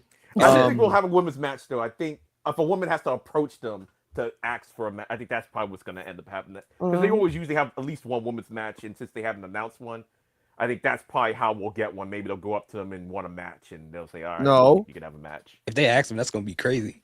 No, I said that we said this offline. I said this to hear these thoughts. Like the best way to do it is like Kendall Gray in the beginning of the show next week. She goes up to the PC guys like, "Well, I heard that you guys said I didn't have a match this week. Oh yeah, we run the show. Okay, I'll be right back." And then she goes outside, comes back with a chair, and starts beating the shit out of everybody. Now, after she beats the shit out of everybody, now to my understanding, I do not have a match tonight. Yes, you do. Okay. And that helps Jackson Drake because all three guys have beat the fuck up. Keanu Carver's a psychopathic killer, but you ain't gonna fuck up Kendall Gray. Kendall Gray's gonna fuck you up. But still, in that scenario, she did. I like that ask shit. them for the match, and she compelled them to give her a match. Yep. So same thing, same logic applies. Like they have to give it to her, give somebody a match. So, but I love it. Cardi M, best moment or best match? We have both things. Okay, well, they're separate. All right, for me, I agree about the psychic segment and the backstage door lock promo. That was those were both good. But the one notable moment for me was in the beginning of the show after Wendy 2 comes out. And I love that, like, first of all, again, you see the announcer table and then Wendy 2, you can hear her music and you're like, oh shit, it's Wendy 2. But I love the moment when Kendall Gray comes out and Chewy's like, oh, are we doing this now? Like, we're doing it? Oh, okay. And the mysterious backstage forces made it happen. Yeah, sent out a rep. That was my favorite moment. Favorite match, I'll say I'll say Kendall Gray and Wendy 2. Yeah. Impromptu, like, title match. Okay. Best moment is me pressing the button for Chewy Martinez. So that's my best moment of the night. But in wrestling wise, best moment would be actually the Wendy Chu Kendall Gray match. That's just best moment and best match. The whole match was awesome, and Wendy Chu showing out. But specifically, best moment, Wendy Chu's new intro when she gets like in the main event stuff. Because she puts up the W and she puts her face and kind of like puts it sideways. Like it's very creepy, but it's supposed to be like positive, but it's creepy. So I'm like, let's go. I like that. Now, ladies and gentlemen, when there's a yin and there's a yang, it's time.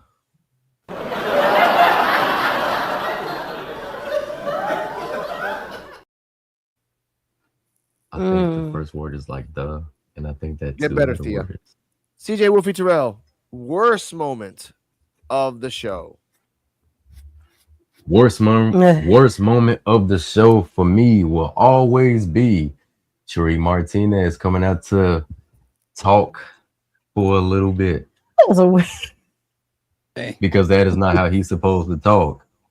When he talks, he's supposed to sound like Oh, he Chewbacca now. Or maybe that's just how he talks on Earth. Oh my god. We're off the same Earth. What the hell? I get it. Oh, wait, ladies and gentlemen, we love you, Chewy, but we hate you at the same time because we have a button just for you. Oh, brother, this guy stinks! Oh, right. God. Now, guys, I really don't hate Chewy Martinez. It's all kayfabe. It's unreal. Of course. Yeah. No. Yeah. It's kayfabe unreal Triple H for Terrell. It's Dark Side of the Ring for me, motherfucker. I don't like you, Chewy. Oh my god. Dark Side of the Ring. All right. No. It's Vice City before they got cut. Dark Side of the Ring. All right, the good stuff. Now, ladies and gentlemen, EOD, Worst moment. Man. Get better, Chewy. I'm trying to think what was the worst moment. I'm gonna say worst moment. It's not that I didn't like it. It was, but the Terrell card scene and everything, just the production value of it. To me, that to me was like because it wasn't the thing itself. It was like kind of weird, but I'm like, hey, we have to have weird stuff in wrestling sometimes. But it was like the production value. I'm like, all right, y'all literally just went in a room and turned off the lights. It was like in a table, no couch, no picture, no not just a empty room. Like you made an appointment and like it felt like you just appeared in an abyss, and then someone was in the abyss. That's what it felt like. So to me, that was probably my worst moment, just the production value of it. But the thing was, it was funny. It was funny. I'm not gonna lie. Okay. Hear these thoughts. Worst moment. Worst moment. So I was gonna say the whole thing with Nikita Lyons, but I'm like, I gotta remember they're on Tubi. So the way that whole thing was produced, that's on brand. They have to do it that way. It wouldn't be right. If they're on Netflix, then okay, that would be it. But they're on Tubi, so that makes sense. Yeah. But I would have to say Carmen Petrovic starting off the show lying. Like you kick out the show just lying for no reason. Like, why are we lying? You were on TV. We saw it. Yeah. She insulted me. Like, no, Karen Petrovic. No one insulted you. No, she ain't seen Right? that. No one insulted you. Come on. Worst moment for me, like I said, like I can still do the Chewy thing, but worst moment for me was like just the whole Carmen Petrovic thing and she calling it out. It was a funny moment that the PC guys like, nah, no, thank you. We don't want to have that match. But now, ladies and gentlemen, that's Evolve. Thank you for watching everything else. But let's go a little bit to NXT because Evolve people are there. Shout out to Sean Legacy. Shout out to Eli Knight, which they had a great match on Tuesday. Shout out to the Vanity Project. Shout out to Keanu Crystal Lake Carver. Like you just to give yourself. You're not going back to jail, Keanu. No one is taking you to jail. Why are you acting like you're going to jail every time? You're not in a deposition. You're not getting monitored. You're not bugged. Stop. Awesomely go. Same time. But I want to talk about this. There was a segment that for real love, it's getting viral. I love that clip that you guys said with two different sides. Vanity Project and some and ring rats or wrestlers, whatever you want to call them. I have never seen them before, so I call them ring rats. We're hanging out with we're hanging out with Brad Baylor and Ricky Smokes, and Jackson Drake was by himself. They're talking about everything else. Robert Stone, who is again a avid VP fan, was like, hey, I just talked to Ava. You have a match with Joe Hendry. Say his name. But at the same time, Ricky Smokes is holding a girl, and he did say he kissed her. Then all of a sudden, he's holding, like he has the shoulder of Joe Hendry. And then I loved Ricky Smokes overacting. He looked around, he spun around, he opened the box behind searching. him, like he's searching. And then Joe He was searching for dear life. He didn't like. Here's the part that in your commentary you forgot the specific things that I love commentary and how they say this. When Ricky Smokes said, "Did I kiss Joe Hendry?"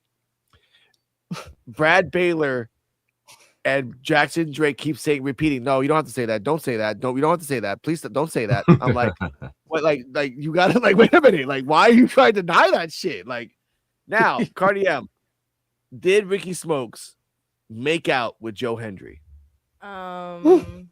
According to kayfabe, I can't tell you. But my favorite part of the segment is the fact that I did not know that there was a second girl in the background until Ricky Smokes moved. Genuinely had no idea she was there. She had a nose piercing. She was like, I also said, well, you can't have one Zeta Steels. You have two knockoff Zeta Steels that don't talk. Who gets you Zeta? I'm fun at AW. But CJ Wolfie Terrell, let's elaborate more on Ricky Smokes Gate. Did he make out with Joe Hendry? Is Joe Hendry bi? And if he is, will he sing it on next week's? Because again, he's gonna sing something about this. He will sing something about this. Oh, he will. Well, when it comes to variants, it's dangerous for them to be, in the same place at the same time. So Ricky Smokes, see those variants that I'm talking about. Those are Dwayne Johnson variants. So Ricky Smokes, the Vanity Project, and this is not the reason why he's my favorite out of the bunch, but you know, he's a Dwayne Johnson variant, you know. So he had this girl, he had his arm wrapped around this girl. Allegedly, he claims that he made out with this girl. But you know, for PG listeners, we just gonna say they kissed. And for the TV-14, we just gonna, you know, like you can't hear these thoughts that I'm thinking right now. But yeah, we just gonna say he made out with the girl. Now, when they, you know, when they say Joe Hendry shows up, the girl all of a sudden is gone. The Vanity Project is looking for this girl because when Joe Hendry showed up, the girl disappeared. So I'm gonna say she was a Joe Hendry variant. Yeah. Oh my god. Just so happens to when Joe Hendry shows up, because you know her name is Joanna. Her name is Joanna Henry. See, it's not the same name. So when Joe Hendry shows up, she disappears because you mess up the matrix if they're in the same room. That's why you don't see Ricky Saints with Ricky Smokes and Cam. Now for some reason you see Ricky Saints with Ava, but see Ava is the child of Dwayne Johnson, which possibly she could be a variant too, but you know the variant was with it's getting deep. You know the faction that was the variant when she was wrestling. That was the variant. This is Dwayne's daughter now, so the variant is wrestling in a different universe. Now that's why Ricky Saints can to add on a little bit to this theory, when I like to call her Jesse Hendry, so let's just call it Jesse Hendry for me. Jesse Hendry popped up. The other girl was surprised, but then oddly comfortable after a couple of seconds. She's like, oh, okay.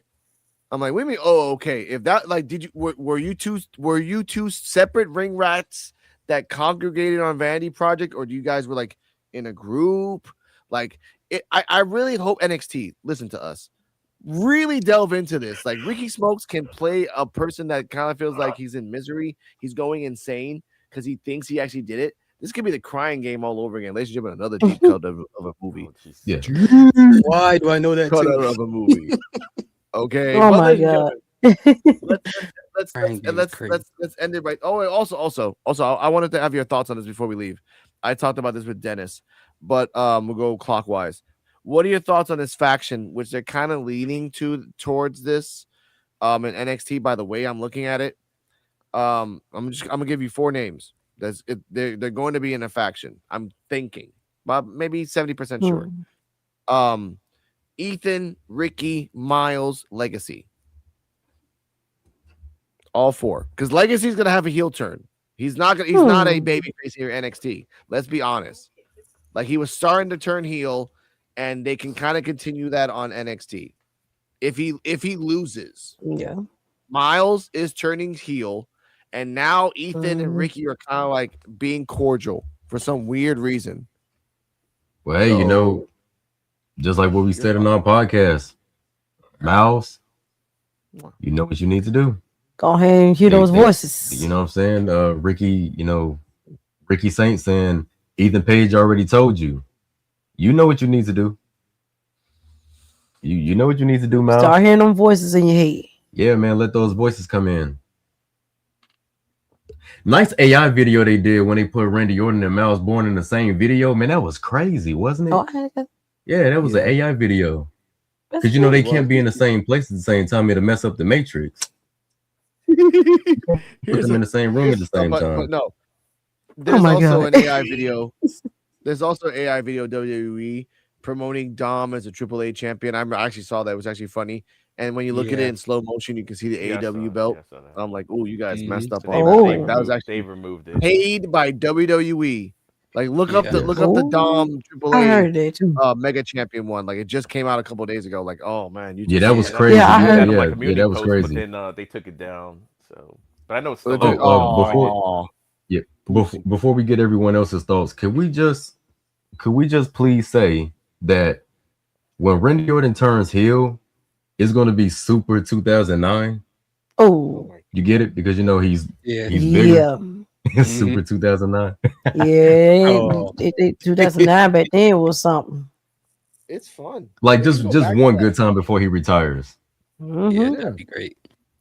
And what's sad is that he's gonna retire maybe in 2 years, maybe a year and 2 years. Like AJ's gonna be gone this year, Mhm. Yeah. and then Orton's The probably crazy gonna be thing gone. is, Yeah. I feel like Randy still got so many years left in him, though. It's crazy. That's how I feel, but I know His back it's though. coming to an end soon. Exactly, his Yeah, back. yeah, Yeah, his is back. up. yeah. Mm-hmm.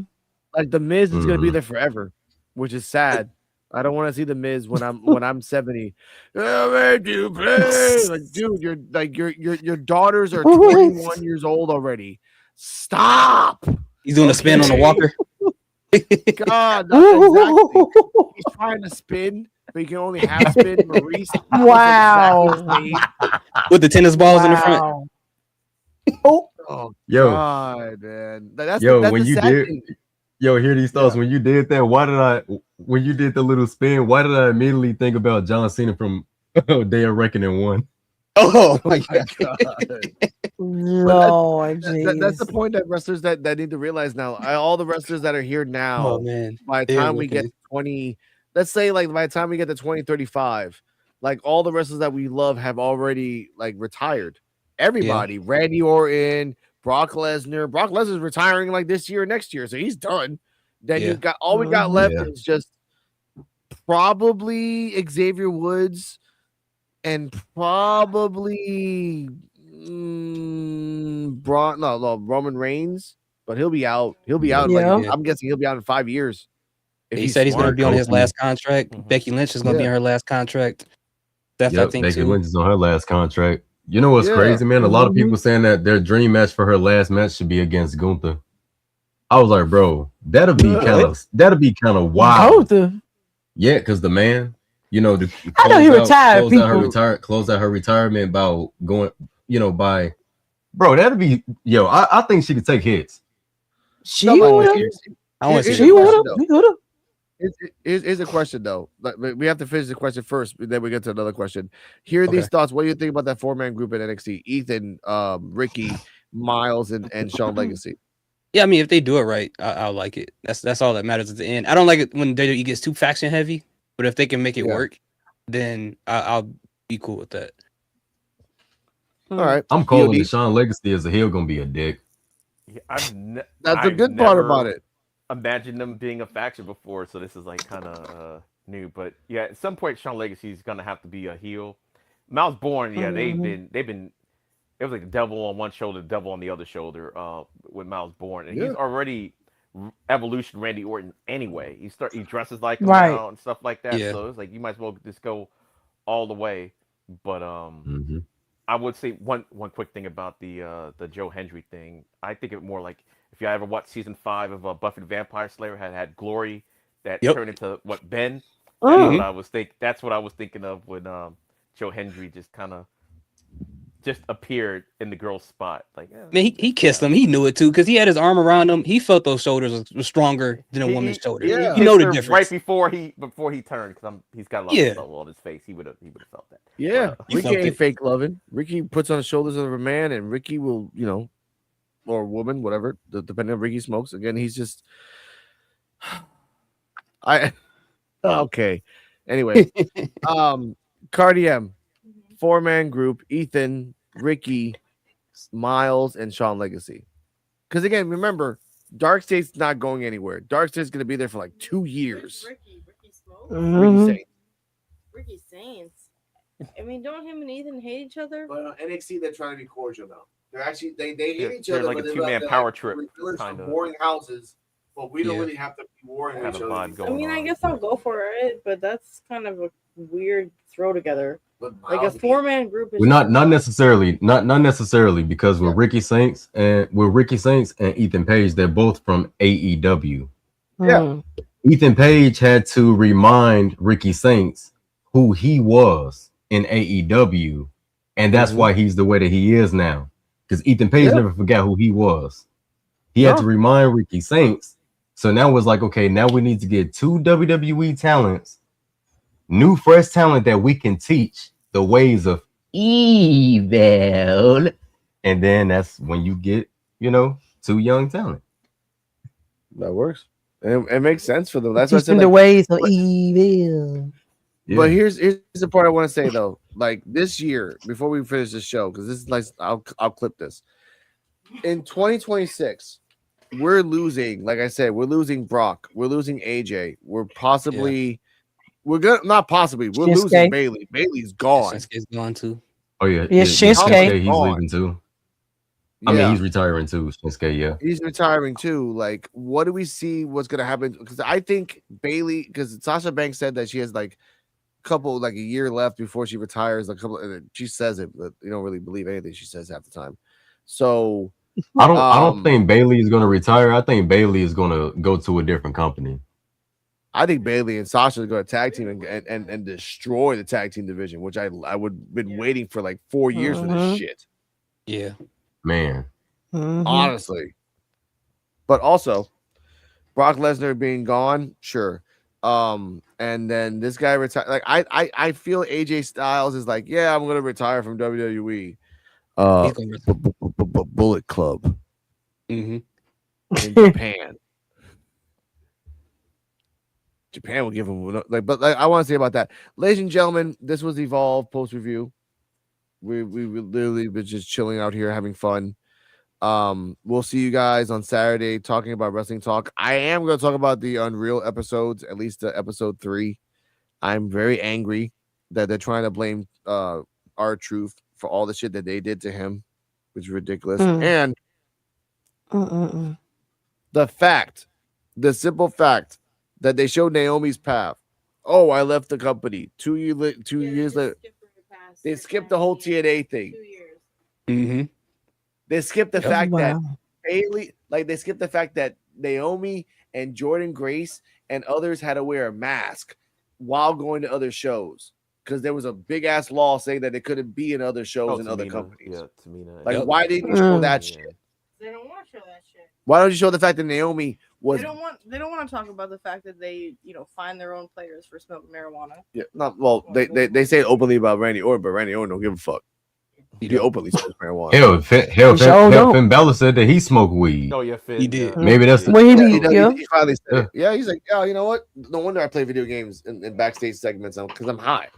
We know Matt Riddle did. So yeah, but Matt Riddle, that was a wasted talent. Like if you have a chance to come on Saturday, I want to talk about wasted. There's so many wrestlers that had wasted talent. Like Bobby Roode had a short lifespan. I'm still not over that. Jason Jordan had a short lifespan. I'm still not over that either. That's the Cardalla doesn't know. Cardalla looks at me right now and doesn't know that Jason Jordan was Kurt Angle's black son. And I say this not because, and I'm not being racist. That's exactly how they portrayed him in wrestling. That's what happened. Chad Gable literally the twin. Watch Father's Day this year. Chad Gable. He's gonna post something on Father's Day. He does it like every year with about Kurt Angle. Or does he? His family to say, "Oh yeah, what about me?" And then he'll say, like Jason Jordan will say something. Then Kurt Angle will say something about Jason Jordan on Father's Day every year. Square.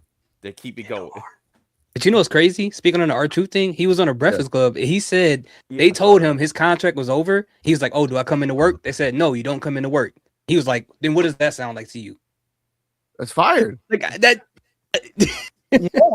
How? Like it. We'll talk about that on Saturday. We'll talk about that. Shout out to Misfit Nation. Shout out to Jedi Sports Network. They're gonna have a collaboration on that. But I really want to talk about the first 3 episodes because they did Naomi dirty. They did R-Truth super fucking dirty, and I love that R-Truth kind of responded, sort of, about what happened. Because again, Triple H spun it to make it look like, oh, it's all R-Truth's fault. Like, motherfucker, we're not stupid. There's things called the internet and Grok and AI. All we gotta do is just ask, was Triple H the problem or not? And AI would say, are you fucking stupid? Yeah, it's Triple H. Come on now. I was telling people they specifically made that show just to piss people off. They did that on purpose. Because guess what season 3 is going to be about? The John Cena retirement tour. Yeah, you can't tell me they're not trying to piss people off. No, you can't tell me. They're trying to make some more money. They're trying to give something for somebody to actually watch. Because think about it. Think about this, y'all. If AEW Unreal was a thing, would people tune in? No. No. But because WWE is slapped on it, everyone wants to watch it. You're right. And they're going to give us a little bit of the story. They're not going to give us all of it. It's basically they're basically love and hip hopping us. Yeah, the reality. I believe it's a little bit of kayfabe in it too, but they mixing in some truth with it. They said it. Like no one is ever honest when you're on the camera and you know there's a camera on your right 24/7. Like you can try to be as honest. Cardi M go, and then I'm gonna say something else about something. No, small little detail is I don't love this, but in the promo before you actually watch the episode, the way they frame it is that the creative director guy, the like Road Dogg, he's the one who's making it sound like, oh, not renewing his contract was a good idea, but when you actually watch the episode, it's a totally different. Like, that's I don't know. I feel like they tried to spin it just in that marketing of the episode. Like, We'll talk about that on Saturday. We'll talk about that on Saturday. But yes. CJ with Terrell, say those socials so they can find you. Oh yeah. You can find my socials on Linktree, which is Linktree/CJ Wolfie15. And you can go in there and give me a good like and subscribe right there. Oh yeah, man. You can always you smell what Triple H is cooking. What? Oh, the comment. Yeah, man. You can find me on. Oh my god, I just had a brain fart, man. That comment is stuck in my head. Linktree / for real. That's why I love you, baby. Linktree / for real Terrell. All my links are there. They're going to be in the description of this video. I literally lost all train of thought, man. Yeah. Together we are for real love, man. And yeah. Thank you for keeping me censored, babe, because I sure don't feel like cursing right now. Lord. Triple H be cooking up the mess ups, but you did nothing wrong. Shoot. He cooking prison food, man. That's what that man cooking, prison food. Commissary cookies. All right. Well, you guys can find me at End of Days 33 on Linktree, all my socials there. My wrestling channel is EOD 33 Wrestling Hub. So, but everything's listed Linktree / End of Days 33. So. Yep, right here. Type that in social media. I'm not on Twitter, but you'll find me on other things. You see me there, follow me. I'll follow back. Go. All right. Cardi M. You can find me on Instagram and Threads at Cardala Muhammad. Find me on my first channel, Rican Reactions, on the road to 5,000. About 600 left to get there. Second channel on the road to as many subscribers as I can to make it grow. Shout out to EOD. Shout out to For Real Love. Shout out to Hear These Thoughts, the family. Shout out to Joe BNCO, Dennis, and Kane, the 4 pillars of the P.U.W.F. Shout out to It's Gall for the cameo. No, It's Gall, studometer. He's been going around and really just doing muscles. That's fine. And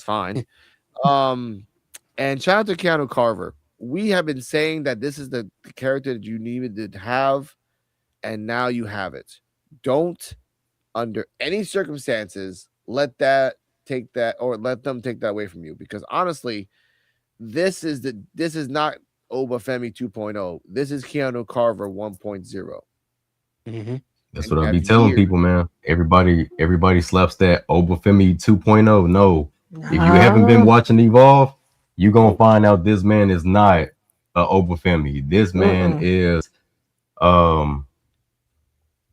this man is a whole different breed. Yes, it's a whole different breed here, bro. He's a menace. I got one thing to say. What's up, Coach? But Coach, you were sleeping on me. You didn't tell me about this LFG thing with Keanu Carver and Booker T. I had no idea whatever that thing happened. I had no idea either. Man, for real. Now I had no idea that. Y'all didn't see that clip? No. That was the first time I. We saw the clip. Oh, okay. Yeah. First time. We didn't know that. Yeah, that was crazy. I didn't even know That he was on wild. LFG. Like, dang. Yeah, I thought he started to evolve. I know No, he was on good, NXT. no, he I was knew he was on on Level Up. Level Up. Too. I Yeah, remember that's seeing him it. on Level Up. Yeah. Yeah, Well, yeah, level up. level up. Yeah. Yeah, I didn't know he was on That LFG man got into it and him with and Booker T, man. Yeah, that was crazy. I was scared They for got Booker some T. Ain't gonna lie. words. But here's the best thing about that. Before we hit the end button, Keanu Carver on his path to be NXT. We love you, Keanu Carver. We're gonna tag you this later, and we'll put this clip out later. I hope your path is to murder every other person that pisses you off, and your end goal is championship. But before you get to the end goal of championship, you need to beat the crap out of Booker T. All that shucky ducky, quack quack, giggity giggity, the Cholula Green needs to end after you put him in a cast, man. not in a arm cast, in a full body cast. Dang. All right. What kind of wrestling move End does that? it. Either way. Booker T. And every time he hits Booker T, all you hear is And that's how he got left. What? Oh, like no. Okay, I have to say this before I leave. Keanu Carver can be a dick. Yeah, he can say that sound. And like Keanu Carver's like, hey Booker, you like that Whoop That Trick song, right? Whoop that trick. Whoop that trick. It's just him beating his ass with his freaking foot. But that's just Keanu Carver. But either way, I'm getting crazy. That'd be amazing. Stay healthy. Stay happy. We'll see you next Thursday. See you on Saturday for Crazy Talk on Wrestling. It will be crazy. It will be uncensored, but it will be fun. Shout out to Joe. Oh, yeah. Oh, Eat your food, Joe.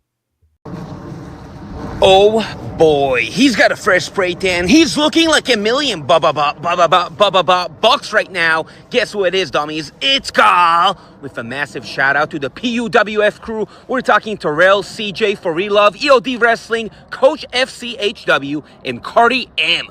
Oh yeah, you guys have been covering WWE Evolve since episode 1, and much more importantly, you've been talking about me. It's Gal. Every single week. Smart move, dummies. You know greatness when you see it, when you smell it, and right now it smells like mint condition. No competition. Oh yeah. I was also asked to rank Chewy Martinez on the Studometer. Am I seeing right? Listen, I looked at Chewy, I looked at the charts, and the Studometer doesn't even go that low. So Chewy's not even in the books. But I want to thank you guys for being fans of It's Gal. And don't forget, you got to keep it lean, keep it tight. The abs are blazing through the night. Oh yeah.